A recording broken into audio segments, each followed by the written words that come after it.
Assalamualaikum warahmatullahi wabarakatuh. Anak-anak, bagaimana kabarnya? Mudah-mudahan kalian semua disehatkan oleh Allah Subhanahu wa Ta'ala. Sebelum belajar, silahkan kalian berdoa dan ucapan terima kasih kepada orang tua kalian yang telah membimbing kalian selama belajar. Nah, sekarang kita masih di tema 1 ya, subtema 3 tentang bersyukur atas keberagaman. Pembelajaran ke-1. Muatan pelajaran yang berada di pembelajaran 1 ini yaitu Bahasa Indonesia, IPA, dan IPS. Indonesia memiliki keberagaman adat istiadat, makanan, permainan tradisional, lagu, tarian, serta lainnya. Kita perlu mensyukuri karena dapat menikmatinya. Makanan tradisional Indonesia membutuhkan waktu dalam mengolahnya. Pembuatannya pun harus ahli membuatnya. Kamu akan belajar tentang seorang ibu pembuat dodol Betawi, makanan tradisional Betawi. Silahkan kalian simak cerita ini. Dodol Betawi Mas Salmah. Paragraf 1.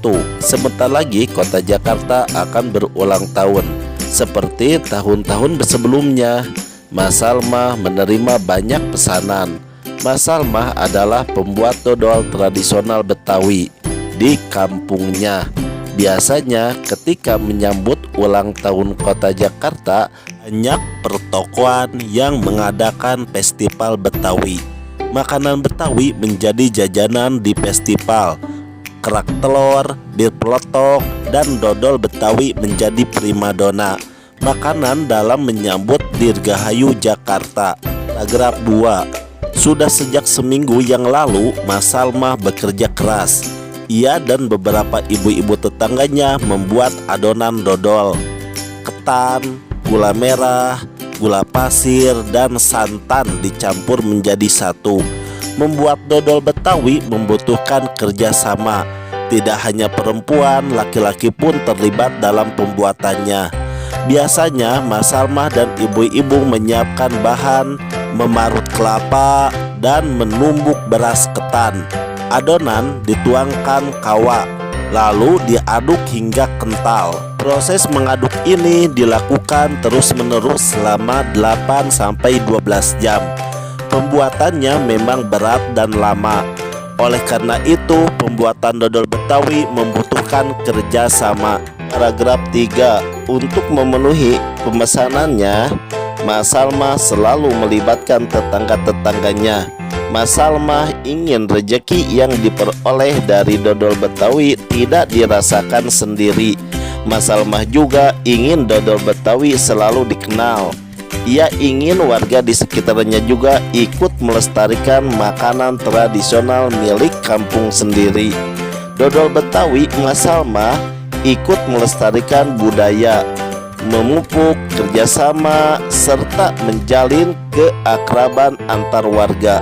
Silahkan kalian dengar ya berulang-ulang supaya kalian memahami isi dalam cerita ini. Indonesia yang kaya akan keragaman budaya, suku, agama, dan kepercayaan, juga memiliki ribuan jenis makanan tradisional. Makanan tradisional yang berasal dari berbagai suku bangsa di Indonesia juga merupakan bagian dari identitas bangsa kita. Tentunya kita bangga dengan kekayaan budaya Indonesia. Salah satu wujud kebanggaan tersebut adalah dengan mempelajari dan mencoba beragam makanan tradisional tersebut. Kalian bisa memperhatikan gambar di samping, yaitu makanan khas negeri kita.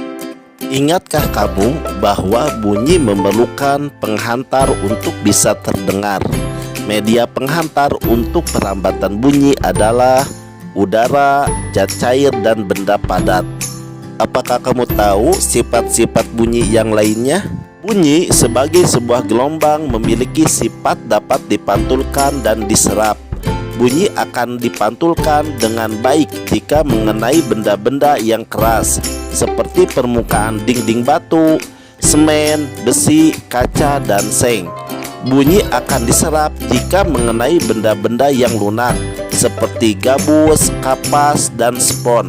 Nah, untuk lebih jelasnya lagi, silahkan kalian perhatikan tentang percobaan pemantulan dan penyerapan bunyi, atau kalian juga bisa mempraktekannya di rumah ya. Mudah-mudahan penjelasan singkat ini ada manfaatnya. Wassalamualaikum warahmatullahi wabarakatuh.